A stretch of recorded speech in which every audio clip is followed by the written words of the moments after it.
Hello everyone, and this is Becky here at Aunt Beck's Creations. I'm just doing a short video to tell how I bake sweet potatoes or yams.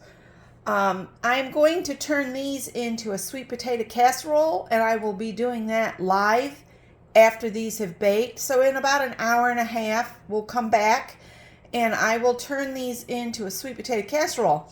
But if you want to just serve just baked sweet potatoes, what I do is I turn my oven on to 400 degrees Fahrenheit and let the oven get hot, and while it is heating up, I scrub the sweet potatoes with a vegetable brush under cold running water.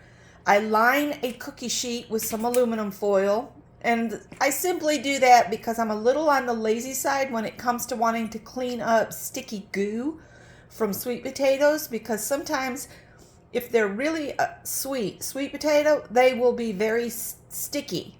The juice that runs out of them will be real sticky, and it's almost impossible to clean up unless you use really hot water. So I just use aluminum foil so I can just peel it off and throw it away. And then I'll bake these for an hour or until the fattest one on the tray, which would probably be this one.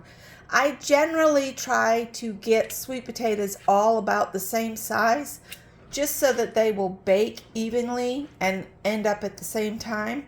But when this one gets to where I can stick a fork in it real easy, I'll know that they're all done. And then we'll let them cool a little bit, and I will show you how to turn them into a sweet potato casserole after they have baked for an hour.